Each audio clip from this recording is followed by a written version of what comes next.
आज की इस वीडियो में हम सीखेंगे महत्तम समापवर्तक मतलब मासा। इंग्लिश में बोलते हैं इसको हाईएस्ट कॉमन फैक्टर एचसीएफ।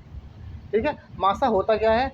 जब दो या दो से अधिक संख्याओं को अगर कोई एक संख्या पूरी तरह डिवाइड कर दे या विभाजित करते तो वह संख्या उन संख्याओं का मासा कहलाएगी। ठीक है, हम मासा दो तरह से सीखेंगे। पहला मेथड है अभाज्य गुणनखंड विधि से और दूसरा सीखेंगे भाग विधि से।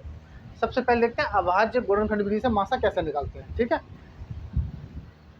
ये संख्या दे रखी है हमें 120 और 144, इसका हमें मासा निकालना है। तो हम क्या करेंगे, सबसे पहले इनके अभाज्य गुणनखंड करेंगे। ठीक है, पहले 120 के करते हैं। 120 के अभाज्य गुणनखंड करेंगे तो 120 के फैक्टर करेंगे हम, 2 से भाग करेंगे तो आ जाएगा हमारा 60। ठीक है, फिर 2 से चला जाएगा, 2 से करेंगे कितनी बार जाएगा हमारा 30 बार। फिर 2 से करेंगे कितनी बार जाएगा हमारा 15 बार।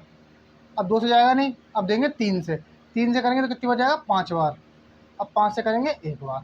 ये हो गए 120 के अभाज्य गुणनखंड। अब हम निकालेंगे 144 के अभाज्य गुणनखंड।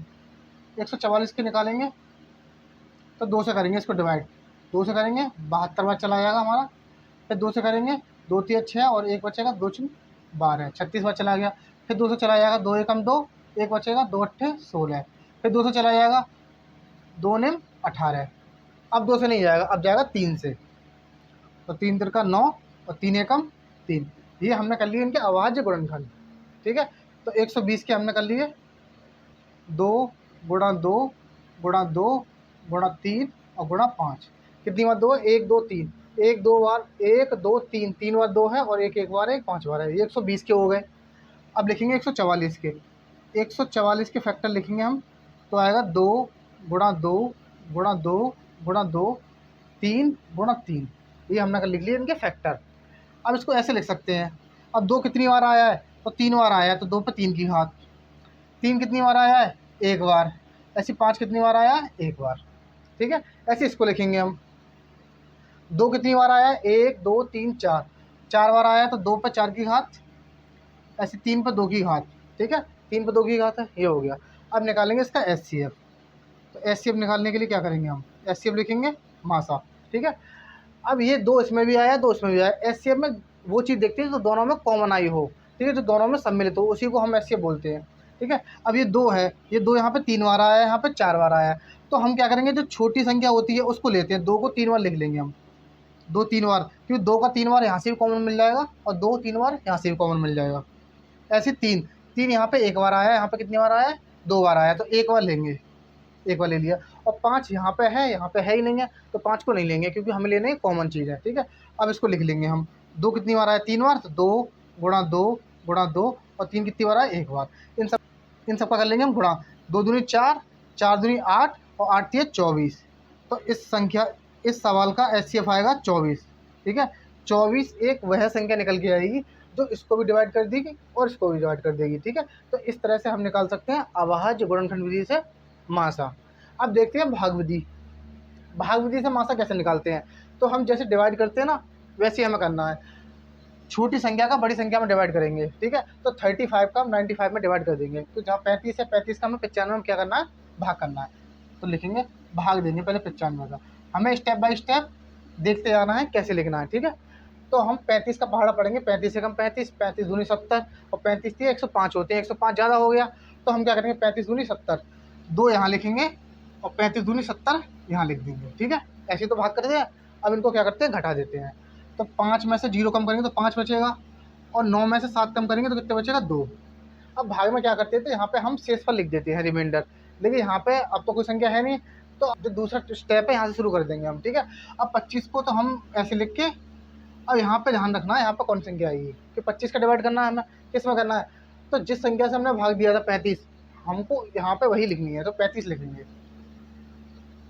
ये लिख लिया। अब 25 का भाग करेंगे 35 में, तो 25 का भाग 35 में करेंगे तो कितनी हो जाएगा? 1 बार। 25 से कम 25, 25 दूनी 50 ज़्यादा हो जाते हैं, तो लिखेंगे 25 से कम 25। फिर घटाएंगे, 5 में से 5 जाएगा, 0 बचेगा, 3 में से 2 जाएंगे तो 1 बचेगा। अब बच गया 10। ठीक है, फिर दोबारा वही स्टेप करना है हमें। 10 से भाग करेंगे। अब 10 से भाग किस में करेंगे? जो 25 से हमने भाग दिया था इसमें, तो 25 यहाँ लिख लेंगे और उसमें 10 से देंगे। 10 एकम 10 और 10 दूनी 20, 2 बार जा रहा है तो 2 लिखेंगे और यहाँ लिख देंगे 20। घटाएंगे, यहाँ बचेगा 5 और यहाँ बचेगा 0। फिर दोबारा शुरू कर देंगे वहीं से। अब यहाँ पे क्या लिखा जाएगा, यहाँ पे लिखा जाएगा 10, तो 10 लिख देंगे। अब 5 दूनी 10 हो जाएगा, और 10 में से 10 घटाएंगे तो क्या आएगा 0। अब आंसर क्या आएगा हमारा, भाग में तो आंसर ये होता है, लेकिन इसमें आंसर ये नहीं होगा जिस संख्या से पूरा पूरा डिवाइड किया है 5, तो इसमें मासा हो जाएगा हमारा SCF या मासा बराबर हो जाएगा हमारा 5। ठीक है, तो इस तरह से हम भाग विधि से और इस तरह से गुणनखंड विधि से हम मासा ज्ञात कर सकते हैं।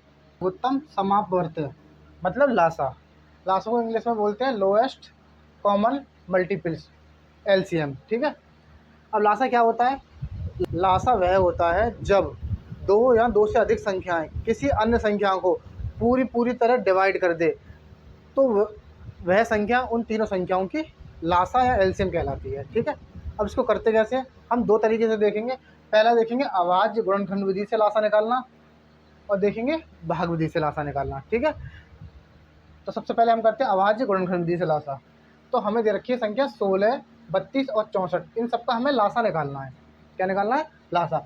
तो हम क्या करेंगे, इन 16 के, 32 के और 64 के अलग अलग पहले हम अभाज्य गुणनखंड करेंगे। ठीक है, तो पहले 16 के करेंगे, करते हैं 16 के फैक्टर करेंगे, तो 2 से करेंगे 8 बार चला जाएगा, फिर 2 से करेंगे 4 बार जाएगा, फिर 2 से करेंगे 2 बार जाएगा, फिर 2 से कर देंगे तो 1 बार चला जाएगा। ये हो गए 16 के अभाज्य गुणनखंड। अब हमारा 32 दे रखा है, अब 32 के हम अभाज्य गुणनखंड करेंगे। 2 से करेंगे 16 बार चला जाएगा, फिर 2 से करेंगे 8 बार चला जाएगा, फिर 2 से करेंगे 4 बार चला जाएगा, फिर 2 से करेंगे 2 बार जाएगा, फिर 2 से करेंगे 1 बार चला जाएगा। ठीक है, ये किसके हो गए हमारे 32 के अभाज्य गुणनखंड। अब करेंगे हम 64 के, लास्ट में 2 है तो 2 से चला जाएगा, लास्ट में 4 है तो 2 से चला जाएगा हमारा। ठीक है, तो 2 से करेंगे 2 3 6 और 2 दूनी 4, 32 बार चला जाएगा, फिर 2 से करेंगे 16 बार चला जाएगा, फिर 2 से करेंगे 8 बार चला जाएगा, फिर 2 से करेंगे 4 बार चला जाएगा, फिर 2 से करेंगे 2 बार चला जाएगा, और 2 से करेंगे तो 1 बार। ये हमारे हो गए 64 के अभाज्य गुणनखंड। 16, 32, 64 के निकाल लिए हमने। अब इनके फैक्टर्स को लिखेंगे। तो 16 के फैक्टर होते हैं हमारे 2 गुणा 2 गुणा 2 गुणा 2, 4 बार 2 है हमने लिख लिया। ऐसे 32 के 5 बार 2 होगा, तो लिख देंगे 2 गुणा 2 गुणा 2 गुणा 2, 1 2 3 4 और 1 5। ये हो गए हमारे 32 के। ठीक है, ऐसे 64 के हमारे कितने दे रखे हैं, 6 दे रखे हैं। तो 64 के करेंगे हम, तो 2 गुणा 2 गुणा 2 गुणा 2 गुणा 2 और गुणा 2, 1 2 3 4 5 6 हो गए। ठीक है, ये हमने फैक्टर लिख लिए। अब इसको हम घात के रूप में लिख देंगे। यहाँ पे 4 बार आ रहा है, 2 को 4 बार लिख देंगे, यहाँ 5 बार लिख देंगे और यहाँ पे 6 बार लिख देंगे। ठीक है, अब हमें निकालना है LCM, तो LCM लिखेंगे। SCM में हम लिखते थे जो तीनों संख्याएं अगर कॉमन होती थी या दोनों में कॉमन होती थी उसकी छोटी संख्या लेते थे कॉमन।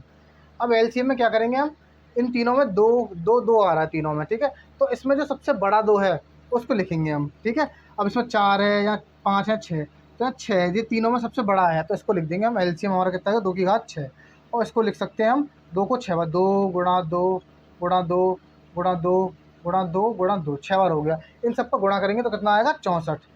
तो इन संख्याओं का LCM कितना आएगा, 64। ऐसे हम अभाज्य गुणनखंड विधि से लासा ज्ञात कर सकते हैं। अब हमारा भाग विधि से हमें लासा ज्ञात करना है, तो हम क्या करेंगे, इन तीनों को एक साथ लेकर इनके फैक्टर करेंगे। जैसे यहाँ पे हमने अलग अलग किया था, यहाँ पे करेंगे एक साथ। जैसे 40, 60 और 80, ये तीनों संख्याएं 2 से जा रही हैं। ठीक है, अगर तीनों में से तीनों भी नहीं, मतलब तीनों में से अगर एक भी संख्या जा रही होती 2 से, तो हम पहले 2 से ही करेंगे, बाकी सबको ऐसे लिख देते। लेकिन यहाँ तीनों संख्या हमारी 2 से डिवाइड हो रही है, तो हम 2 से डिवाइड कर देंगे। 2 से करेंगे कितनी बार जाएगा, 20 बार। 2 से करेंगे कितनी बार जाएगा, 30 बार। तो 2 से करेंगे कितनी बार जाएगा, 40 बार। ये 2 से हो गया भाग। अब भी 2 से जा रहा है फिर से, तो 2 से करेंगे 10 बार, 2 से करेंगे 15 बार, 2 से करेंगे 20 बार। ठीक है, अब देखो ये वाली और ये वाली 2 से जा रही है, लेकिन ये नहीं आ रही है, तो कोई बात नहीं, 2 से हम देंगे, लेकिन इसको हम ऐसे लिख देंगे। जैसे 2 से करेंगे 5 बार जाएगा, 15 में नहीं जाएगा भाग, तो 15 का 15 लिख देंगे। 2 से करेंगे 20 में 10 बार चला जाएगा। जिसमें डिवाइड नहीं जाएगा हमको एज इट इज लिख देनी है नीचे। ठीक है, उसमें डिवाइड नहीं करना है, हम बस उन्हीं संख्या में डिवाइड देंगे जिसमें पूरी तरह डिवाइड चला जाए। फिर 2 से इसमें जा रहा है, इन दोनों में नहीं आ रहा है, बाकी सबको ऐसे लिख देंगे। 5 ऐसे लिख देंगे, ये 15 ऐसे लिख देंगे और 2 का 10 में देंगे 5 बार। अब 2 का ना इसमें जा रहा है, ना इसमें जा रहा है, ना इसमें जा रहा है। अब 2 से नहीं देंगे। अब देखिए 3 से जा रहा है, 3 से इसमें जा रहा है, तो 3 से देंगे। 3 का 5 में नहीं जाएगा, ऐसे लिख देंगे। 3 का 15 में जाएगा 5 बार, और 5 में 3 का नहीं जाएगा, तो ऐसे लिख देंगे।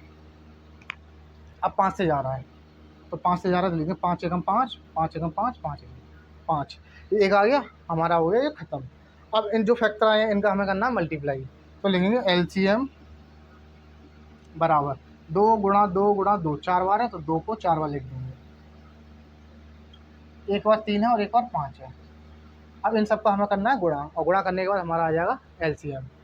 तो 2 दूनी 4, 4 दूनी 8, 8 दूनी 16, 16 3 48, और 48 पंजे कितने होते 240। तो 240 इस संख्या का क्या हो जाएगा एलसीएम। ये हो गया इसका आंसर। तो इस तरह से हम भाग विधि से निकाल सकते हैं, और इस तरह से हम अभाज्य गुणनखंड विधि से लासाजात कर सकते हैं।